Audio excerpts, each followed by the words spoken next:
Confident, confident, confident. I can be confident, confident, confident, confident. I can be confident at work. Hello and welcome to the Confident at Work podcast. I'm your host and your confidence coach, Anna Manning. And today we're talking about psychological safety. I want to share a take on this, which I have chatted about before, but I haven't made a particular episode. And it's about the difference between internal and external psychological safety. Because I know it sounds like psycho babble jabble, but psychological safety is something that you've probably heard banded around. Most people have at least seen it or kind of heard those words. In this episode, we're going to explore this, I think, completely overlooked gap between external and internal psychological safety and why confidence at work is not just about having supportive teams or having a good manager. It's also about how safe you actually feel within yourself. So we're going to unpack what it means to be psychologically safe internally and how to recognize signs of internal psychological unsafety so that you can start to notice and think about how you could shift it. So quite why no one's really naming this issue, I don't really know. And before we start, I want to just give you a quick definition of psychological safety. It relates specifically to teams, and it's a shared belief within a team that it is okay to take risks, such as speaking up with ideas, asking questions, or admitting mistakes without fear of negative consequences like punishment, humiliation, or being rejected. So that might be feeling safe to be yourself. It might be being able to be open with your communication, sharing ideas, sharing concerns, getting feedback and giving feedback, even if that's critical or challenging. It might mean taking some risks.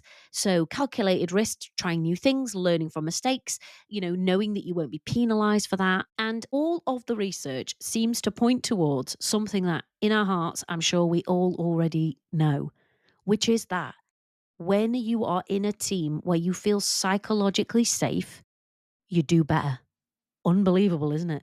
I can't believe it took so many researchers to figure this out for us, but there you go. Turns out if you live in a team where it's good to speak up, you can share, you can challenge, and there isn't loads of fear of punishment, humiliation, and being rejected, people feel better at work. People do better at work. People perform better at work. It's unbelievable, that, isn't it? I wonder how many millions of hours of research time has gone into that. And I wonder why that is a thing that businesses have only started clocking onto in the last 10 years. Christ, I have no idea. Anyway, rant over. You get it. Even if you don't know about the research in psychological safety, believe me that in your heart and in your head and in your body, you know that a psychologically safe workplace is actually where you want to work, i.e., a workplace where everyone's not behaving like a massive dick all the time, where you know that even if you do get something wrong or you have a bit of a mess up, that someone's going to go into bat for you, that someone's going to have your back and be like, okay, let's learn from it. Let's see what we can do. Somewhere where you can say, do you know, I've actually got a bit of a concern about this. And someone will say, okay, instead of you being, sidelined, ignored, told that nobody wants to collaborate with you anymore, right? That is a psychologically safe environment. To you, it might just feel like being in a supportive team. And I encourage you to think of it like that. So it is fairly well established within anyone with an iota of common sense / within the research that this psychological safety is a good idea. It's essential for innovation, for engagement, for well-being. And that makes sense, right? People aren't going to try new things unless they know that it's okay to do that. People aren't going to challenge unless they know that they're not going to be totally sidelined. People's well-being is going to be better if they're supported and they're encouraged instead of torn down and criticized. However, you can have psychological safety on the outside, but still feel quite unsafe on the inside. And this is what many of my clients come to me with. What this looks like is you overthink everything, even if your team is actually quite supportive. You stay quiet despite encouragement to speak up. And you really fear being wrong or avoid failure, even when you know that you're not going to get your head chopped off for it. That actually people probably would support you and they would still trust you and they would help you to learn from it and move on. You can be in a very psychologically safe environment. Not to say that any environment is perfect, it probably isn't. But you can generally be in a psychologically safe, supportive environment and still feel very unsafe. And for the clients that I work with, shout out to all you lovely people, I reckon this is probably about 100% of you. No, actually, I shouldn't say that. For some of you, you are in a very psychologically unsafe environment. You are in an environment where speak up and you may get your head shot off. Challenge someone and you are going to get sidelined. Make one mistake and you are going to be in the doghouse. Some of you are in that kind of environment. Some of you have also been in that kind of environment in the past, even if you're not now. And if that is you, I want you to listen to this with a very specific, I'm going to say, set of ears, set of glasses. I don't know how to say this properly. In fact, let's establish this before we move on to the rest of this episode. Decide right now, am I in a generally psychologically safe environment? Generally, am I in a supportive team? Which means that you're in a psychologically safe external environment. Am I in a psychologically safe external environment? So generally supportive team, etc. But in the past, I have had the experience of being very psychologically unsafe, so very unsupported in a team. Or am I in a psychologically unsafe environment right now? That is to say, I am not in a supportive environment right now. Which of those three are you right now? And I just say that so that you can know this is where I'm at as I'm listening to this episode. And regardless of which one of those three you think you are in, you are welcome in this episode because this is going to be relevant for you regardless of whether you're in a psychologically safe team or not. Because here's the absolute beauty of this internal psychological safety, whilst I will grant you is definitely harder if you're in a very unsafe environment, is still possible. And it could just be the magic that saves you from going under. So stay with me, even if that's you. But let's say for the moment that you're generally in a supportive environment. So technically, you've got psychological safety in your external environment. Now I want you to figure out whether you have it in your internal environment. So are you internally psychologically safe? That is to say, the team which lives within you, the environment that lives within you, is that a psychologically safe environment for you? Is it supportive? Is it encouraging? Do you know that if you get something wrong, you're not going to hang yourself out to dry? I don't know if it's 100% of the people listening to this podcast, but I surely know that for the people that come and work with me, it is 100% of them. They do not have psychological safety on the inside. And neither did I. And the reason that I know that this is 100% of my clients is, well, because I've had a conversation with them, but also because if you know that you're good at your job, which my clients are, if you're competent but not confident, we know that there is something else going on. And it might be that we're in a very unsafe environment. So it's very hard to feel confident in an environment where everyone's blaming, shaming, naming, and hanging each other out to dry, right? For the vast majority of people, that is going to get to you at some point, and it really is going to undermine your confidence and your well-being. But let's say you're in a psychologically safe environment. People are generally quite supportive and you're competent. You know what you're doing. There is something else going on which is impacting your confidence. And what we find most often is it is about your internal psychological safety or lack of it. So what might be getting in the way for you in terms of internal psychological safety? Well, it could be a lot of inner criticism. It could be that you really chew yourself up and call yourself out, give yourself a hard time, tear apart your contribution, what you did, what you didn't do, what you can do, what you can't do, what you got wrong. And I used to do this in the most dreadful way. I don't do it really at all anymore, but living with a constant critic in your head, on your shoulder, virtually at the desk next to you, even though it's inside, leads to a very psychologically unsafe environment for you. And of course, this makes sense, right? If someone actually sat at the desk next to you, criticizing you all day, saying the stuff to you that your inner critic says to you, you probably wouldn't feel great. You might want to punch them. You might want to move desks. You might want to report them to HR. Or you might just really feel undermined and end up with your confidence in tatters. Well, if you are being criticized all the time on the inside, that is not psychological safety. That is unsafe. The next thing that you might be experiencing is standards which are completely unachievable. 100% or more, 100% of the time, or else, otherwise known as perfectionism. Standards that are completely unrealizable, unachievable, and sometimes not even appropriate. And with the added bonus that you get punished and criticized and doubted when you don't meet them.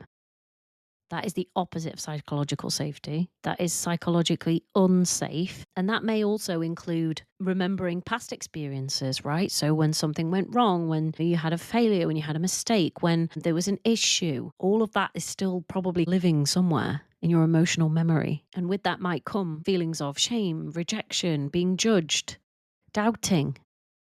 Another thing that you might notice in a psychologically unsafe internal environment is a lack of self-trust or self-belief. So you could know technically that you know what you're doing and, you generally do a good job, don't get a lot of complaints, you have got promoted, but still you experience this lack of self-trust, this lack of self-belief. It doesn't actually seem to make sense given that everybody else believes in you. But what could be happening? I wonder if it's because of internal psychological unsafety. Is it because that voice in your head actually second guesses everything you do? It doesn't trust you, tells you that you're an imposter, wonders why they even hired you when they could have hired somebody else. Maybe it compares you to other people.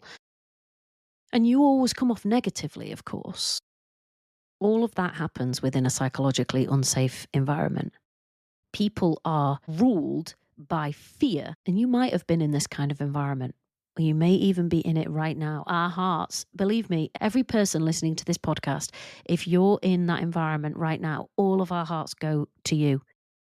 Because, I don't know, I've never actually experienced it, but I've sat across from the people who've experienced it so many times, and the pain and the fear and the doubt and the erosion of confidence that it creates. It's serious stuff. Some people might call it bullying or harassment or toxic work environment, right? Whatever you call it, however you label it, a psychologically unsafe environment, that is tough. And if you're dealing with it right now, hats off to you. I don't know what you should do about it because I'm not you. But I wonder if it might be worth thinking about what you should do about it. But let's say you are in a psychologically safe environment. So generally people are supportive, but you're in a psychologically unsafe environment on the inside. So you get criticized, you get doubted, you get compared to other people, you get hauled over the coals in your head if you make any mistake. You get held to really high standards. But no one inside really notices when you do something that well, but they damn well point out to you if you've got something wrong. If that's generally the way you operate in yourself, you are in a psychologically unsafe internal environment. And my heart goes out to you too. Because for most people, that is not a nice place to be. It's tough. That is a tough place to be. Somewhere where you get doubted, where you get criticized, where you get held to really high standards that you would never hold anyone else to, that you get compared maybe to other people, that no one really notices what you do well, but they really notice the things that you get wrong. Even if that's not happening on the outside, if that is your internal environment, that is not psychologically safe. That is not an environment within which you can do all those things that psychological safety promotes. It's okay to take interpersonal risks. It's okay to speak up with ideas. It's okay to ask questions. It's okay to admit mistakes without fear of negative consequences like punishment, humiliation, or being rejected. If you don't have internal psychological safety, if you've realized from listening to this episode that you don't, if you've realized that your internal environment is psychologically unsafe, I know that it's not okay for you to take interpersonal risks. such as speaking up with ideas, asking silly questions, admitting mistakes. I know that you can't do any of that without fear of negative consequences, even if the negative consequences only exist inside of you. I know that you will be subject to punishment, humiliation, being rejected, further doubted. I know that it will be having an impact on your performance. I know that it will be having an impact on your willingness to take some calculated risks. I know that it will be having an impact on feeling safe to be who you are and how you are at work. And I know that it will be having an impact on your communication. So where you can share ideas, concerns, feedback. Because psychological safety tells us that all of that is what happens when people are in a psychologically unsafe environment. And I know that this is what happens when you are in an internal psychologically unsafe environment. It's harder to speak up. It's harder to put yourself out there. It's harder to take risks. It's harder to do things that are out of your comfort zone or that are more exposing. So I want you to just notice, what is your level of psychological safety externally? What is your level of psychological safety internally? What is your internal culture like? Is it safe? Is it supportive? Or is it punishing? And a good way of thinking about this is, would you want that replicated across all of the people in your team? Would you want them to have a kind of environment that was like yours on the inside, i.e., psychologically unsafe? And if not, why not? What do you think would happen to your team members, to your direct reports, to your department if everybody was internally psychologically unsafe? And hear me, a lot of them actually are. It's just no one's talking about it. And you've never asked them about it. And they probably have never noticed that this is something that even needs their attention.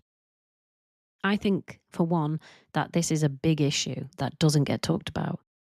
So I love it that you're here for it and that you're listening, and hopefully that you're thinking and wondering, do I have a psychologically unsafe environment internally? And if I do, what does that actually mean for me? And big question, because you're listening to this podcast, right? We are confident at work. What impact might this be having on my confidence? Really, everything that we do on this podcast is concerned with internal psychological safety. That's everything that we've been talking about for the whole of these, whatever it is, 150 episodes. I might not have said it that explicitly before, but that is what we're here for. To help you notice and create the kind of internal psychological safety that you need in order for your confidence to grow. In order for you to actually be happy doing the thing that it is that you've trained and you've worked so bloody hard for. What a shame if you've done all of that work and you've made all of that effort, you put all of that energy into this career and this job, and even you found a place to work where externally you have psychological safety, you're supported, and yet this internal unsafety is the thing that is messing it up for you. And this is a thing that we can solve. This is a thing that we can sort.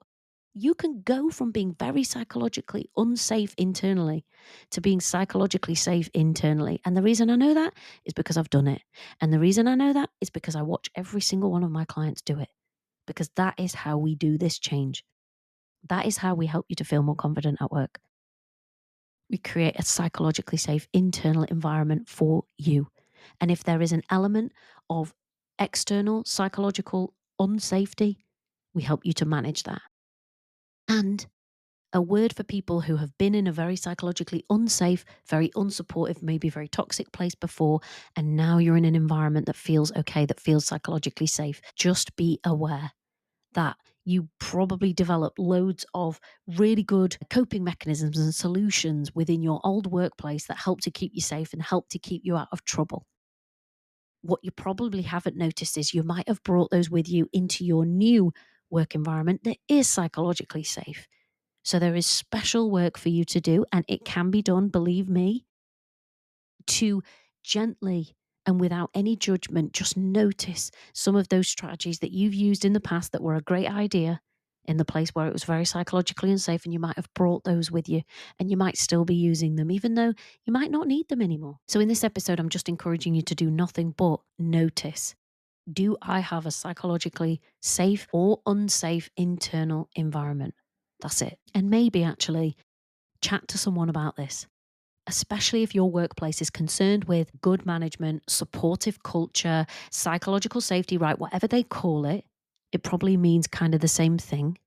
If your workplace instills this in people, it holds it as a value. Does it hold it as a value, or does it promote internal psychological safety as well as external? It probably doesn't, because I'm yet to meet one that does.